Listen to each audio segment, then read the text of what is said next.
하나님 아버지 메시지, 오늘은 116번째 시간입니다.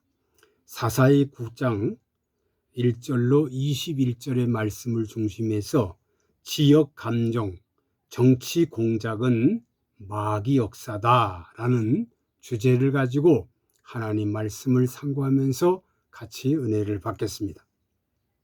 사사기에서 기드온에 대한 평가는 긍정적이지 않습니다.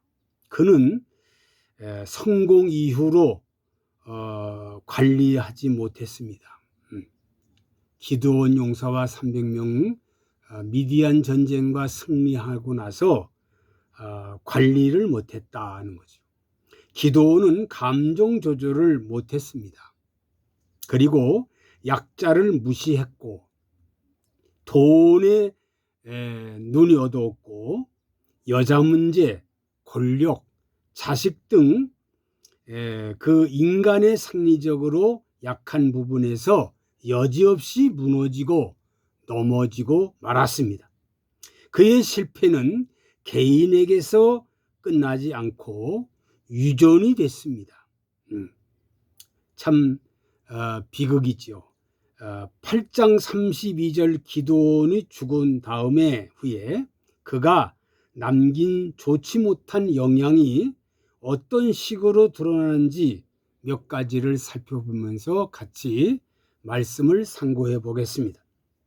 첫째로 아버지의 범죄가 자식 때에까지 갔다고 합니다.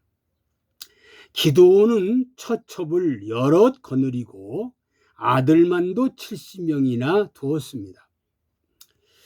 그런데 공권력을 이용해 치부를 했고요. 하나님께 영광을 돌리지 않고 은근히 자기가 왕이 되고 싶어 했습니다. 말로는 하나님께 영광 돌린다고 말은 했는데 은근히 자기가 왕이 되고 했다는 거죠. 그래서 아들의 이름을 나의 아버지는 왕이라는 뜻의 아비멜렉으로 지었습니다. 그 이름을 지어준 아비멜렉이 실제로 반란을 일으켰습니다. 이름대로 된 것이지요. 기드온은 자신의 정치력을 공고히 하기 위해서 금 예봇을 만들어 그것이 나중에 우상 숭배의 대상이 되게 됐습니다.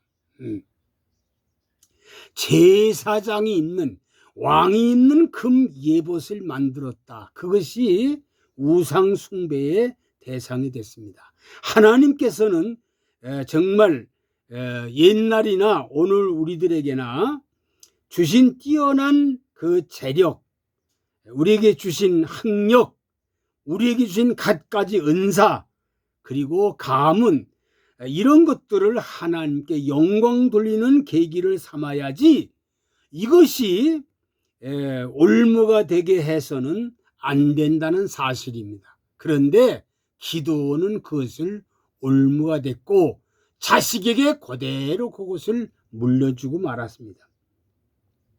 기드온의 삶의 기회를 신령하게 사용하지 못하고 죄짓고 우상 숭배하는 계기로 전락시키고 말았습니다. 눈물 나는 얘기죠. 그런데 그 죄는 참 이상하게도 유전이 됩니다. 누구든지 자녀를 범죄자로 키우겠다는 사람은 단 한 사람도 없습니다. 그렇죠?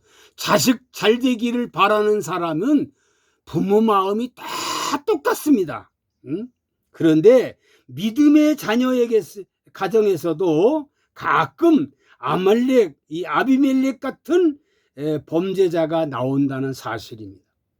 이 사건을 보고 부모의 말과 행동, 그리고 거룩한 생활이 바로 보여주어야지, 이것을 바로 보여주지 않으면 믿음의 가정이라고 하는 기드온 가정에서 아비멜렉 같은 자식이 그대로 아버지의 그 유전을 그대로 이어받는다는, 좋은 점을 이어받는 게 아니라 악한 것을 이어받는다는 사실을 우리는 꼭 이 보여준 것을 명심해야 된다는 사실입니다. 두 번째로 지역 감정의 말로는 재앙이 된다는 겁니다. 지역 감정, 재앙이 되는데 우리나라 사람들에게 매우 귀한 말씀입니다. 아비멜렉의 왕위를 노렸습니다. 그가 마침내 왕이 됐습니다. 아들이 왕이 됐어요. 예. 근데 처신한 스타일을 보니까 대한민국 정치인들과 아주 비슷합니다. 대한민국 정치인이나 지금 이 기드온의 아들 아비멜렉이 하는 그 정치가 바로 지역 감정, 이 지역 감정을 일으킵니다. 지연을 굉장히 강조하고 있고요. 학연을 강조하고 있고요. 고향 사람이다. 학교의 동문이다. 아주 이것이 지연 때문에 이렇게 망친다는 사실을 우리에게 가르쳐 줍니다. 대한민국 정치인들도 이것을 굉장히 강조하고 있지요. 정말로 눈물 나는 얘기입니다. 마침내 그가 마침내 왕이 되는데 처신한 스타일을 보니까 꼭 같다는 거예요. 우리는 이 세겜이라는 지역 특수성을 알아야 합니다. 아비멜렉은 세겜의 출신입니다. 이 세겜이라는 걸 굉장히 주목해야 됩니다. 세겜은 역사적인 성지입니다. 성지. 아브라함은 하나님께로부터 세겜에서 약속을 받습니다. 우리의 믿음의 조상 아브라함이 세겜에서 약속을 받습니다. 아브라함이 그 땅을 통과하여 세겜 땅 모래 상수리 나무에 이르니 그때에 가나안 사람이 그 땅에 거하였더라. 창세기 12장 6절로 7절에 기록이 되어 있습니다. 아브라함이 가나안 땅에 와서 하나님의 약속을 받고 처음으로 예배를 드린 곳이 세겜입니다. 여호수아 8장에는 세발산과 그리심산 사이에 이스라엘 백성에게 축복과 저주를 선포하는 여호수아의 언약갱신식이 나옵니다. 그 두 산 사이의 골짜기가 바로 세겜입니다. 세겜 출신 아비멜렉이 등장해서 한 일이 뭐냐, 이제 기드온의 아들 그 아비멜렉이 한 일이 뭐냐, 1절 온 가족들에게 집단 체제로 가는 것이 나은가 묻고 있습니다. 은근히 나는 골육 친척이다 지역에 호소합니다. 한마디로 우리가 남인가 하고 지역성에 호소합니다. 3절에 보니까 지연에 호소한 아비멜렉은 정치 공작이 먹혀들어 아비멜렉에게 기울어지고, 모든 사람들이 다 아비멜렉이 기울어집니다. 기울어지고 우리 형제가 형제라 하고 세겜 사람들은 아비멜렉을 지지할 뿐 아니라 정치 자금까지 줍니다. 이게 참 지역 감정을 그 선호하더니 이제 정치 자금을 돈을 뿌립니다. 4절 은 70개로를 내서 그들에게 주매 자기를 지지하게 됩니다. 그리고 정말로 지지를 하게 해요. 그러니까 모든 사람들이 다 아비멜렉이 최고야. 아버지 이어서 해야지. 그러고 아주 전폭적으로 지지합니다. 그러니까 막 돈을 뿌립니다. 우리나라도 옛날부터 꼭 대통령이나 무슨 선거 때만 되면요 계속 뭘 뿌렸어요. 옛날에는 고무신 짝이 돌아갔고요, 결안이 막 돌아갔고요. 그걸 먹은 사람들은 그걸 준 사람들을 찍었다는 사실이에요. 예? 그리고 나서 이제 돈 선고가 돼가지고 한때는 돈이 그냥 전국으로 퍼졌다는 사실. 예? 이것이 물들어서 여자의 어머니의 치맛바람 때문에 학교에서도 치맛바람으로 말미암아 내 아들 딸들을 좋은 성적을 매기려고 선생님들에게 치맛바람으로 돈을 살포하는 일이 많았었고요. 그런 일이 우리 역사에 길이길이 기록이 되어 있습니다.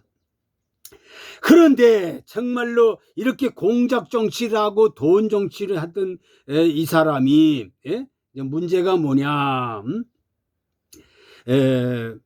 깡패를 모아가지고요 쿠데타를 일으킵니다. 쿠데타를 일으켜요. 5절에 자기 형제 70명 중에 막둥이만 놔두고 요담을 빼고는 69명을 형제를 반석에서 한 자리에서 다 죽입니다. 정말 기가 막히지. 예? 정말로 형제의 69명을 그냥 반석에서 69명을 다 학살을 시킵니다. 이건 정말 기가 막힌 일이고 눈물 나는 일입니다. 자기 형제를 70명 중에서 요담을 빼고 69명을 현적에서 죽이는데 이스라엘 동족 상쟁이 일어납니다. 지역 감정 믿는다고요? 하나님 믿는 불신자들은 그렇게 할 줄 모르지만 하나님을 믿는 사람들은 지역 감정에 빠지면 안 됩니다. 믿는다고 하면 안 됩니다. 기도한다고요? 예배하고 이거 다 중요합니다. 기도도 중요하고 예배도 중요하고 믿는 사람이니까 찍어야지. 이거 중요한데 이런 거 중요하지만 공정성과 객관성을 유지해야지. 그렇게 하지 않으면 반드시 하나님의 무서운 심판이 온다는 걸 알아야 합니다. 하나님을 믿는다는 사람들이, 예배하는 사람들이, 기도하는 사람들이, 정말 찬송 부르고 성경대로 산다고 하는 사람들이 지연에 빠지고 정말로 학연에 빠져서 내 고향 사람이니까 이런 식이 되면 그런 사람들이 하나님 믿는다고 떠들어봐야 정말로 하나님께 영광 돌리고 하나님에게 정말로 빛과 소금에 가린다는 사실을 우리는 알아야 합니다. 세 번째, 성도는 세상을 책임질 수 있는 사람이 되어야 됩니다. 하나님의 백성, 하나님의 거룩한 성도, 거룩한 신자는요 반드시 세상을 책임질 수 있어야 됩니다. 7절로 21절에 보니까 장황하게 나와 있는 이야기는 도망친 막내 아들 요담이 이스라엘 백성에게 들려주는 정치 풍자입니다. 정치 풍자고 우화입니다. 왕을 뽑기 위해서 나무들이 회의를 합니다. 큰 총회를 합니다. 그런데 이제 첫 번째로 감람나무에 추대를 합니다. 감람나무 당신이 왕이 되세요 그랬더니 나는 내 열매로 기름으로 하나님과 사람의 영광 돌리는 일이 만족하기 때문에 나는 왕이 안 됩니다. 나는 왕이 안 되겠습니다. 거절합니다. 두 번째, 무화과나무에게 추대하니까 무화과나무 역시 나는 달고 맛있는 실과를 내 사명으로 압니다. 나는 이것이 내 사명이지 나는 왕을 안 하겠습니다. 거절합니다. 포도나무에게 역시 추대합니다. 역시 하나님과 사람이 기쁘게 하는 포도주를 만족합니다. 그리고 왕을 거절하는 거예요. 그런데 네 번째로 가시나무에게 추대하니까 왜 이제 왔습니까? 얼른 그 제의를 받아들입니다. 아이고, 가시나무가 받아들여요.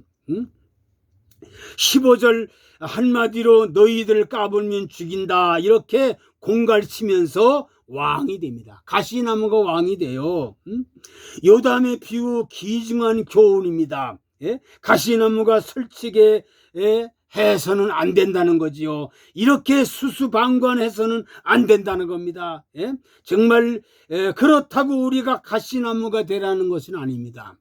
가시나무가 이렇게 나서는 것을 수수방관하면 안 된다는 거. 그렇다고 우리가 가시나무가 되라는 건 아니지요. 이걸 알아야 됩니다. 정말로 가시나무 밟고 서는 감람나무, 무화과나무, 포도나무가 되라는 겁니다. 가시나무를 밟아버려야 됩니다. 밟아버리는 감람나무가 돼야 되고, 밟아버리는 무화과나무가 돼야 되고, 가시나무를 밟아버리는 포도나무가 되라는 겁니다. 우리 힘으로 할 수 없지만 하나님께서 능력 주시면 능히 할 수가 있습니다.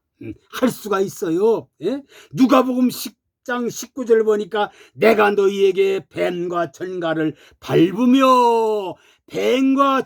밟으며 원수의 모든 능력을 제어할 권세를 주었으니 너희를 해할 자가 결단코 없느니라. 하나님의 성도, 하나님의 신자에게 이런 권세를 줬다는 거예요. 뱀, 마귀를, 전갈을 밟아버리는 이런 권세를 준다. 그리고 요한 1서 3장 8절에 보니까 하나님의 아들이 나타나신 것은 마귀의 일을 멸하려 하심이니라.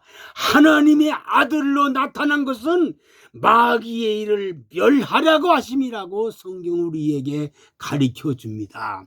사랑하는 모든 성도들이요, 모든 백성들이요, 모든 교계 지도자들이요, 지역감정 정치 공작을 마귀 역사라는 걸 분명히 알고, 우리는 아비의 범죄가 자식에게 간다는 것을 알고 우리는 정말로 모범을 보여야 되고, 지역감정의 말로는 재앙이 온다는 사실이고, 성도는 세상을 책임질 수 있는 사람이 되어야 합니다. 예? 정말로 이 가시나무가 아무리 정말 극성스럽게 나와도 감람나무처럼 무화과나무, 포도나무가 돼서 이 가시나무를 짓밟고 반드시 승리하는 놀라운 역사가 나타나야 된다는 사실을 가슴에 새기기를 간절히 소원합니다. 아버지 하나님, 오늘 지역감정 정치 공작은 마귀 역사라는 사실을 아버지 말씀을 선가하면서 많은 도전을 받고 깨달아 싸우니, 하나님 아버지, 정말 내가 잘해야 자녀들이 잘 된다는 거, 지역감정의 말로는 재앙이 온다는 거, 이렇게 성도 신자는 세상을 책임질 수 있는 사람이 돼야지. 가시나무가 까불고, 가시나무가 아무리 공갈을 쳐도, 가시나무가 아무리 설쳐도 이 가시나무를 완전히 짓밟아 버리는 하나님의 사람, 하나님의 아들, 딸, 하나님의 사람이 되고, 마귀와 뱀과 전갈을 밟으며, 그리고 하나님의 아들, 딸이 돼서 마귀의 일을 멸하는 하나님의 사람들이 되게 도와주옵소서. 예수 그리스도의 이름으로 기도하옵나이다. 아멘.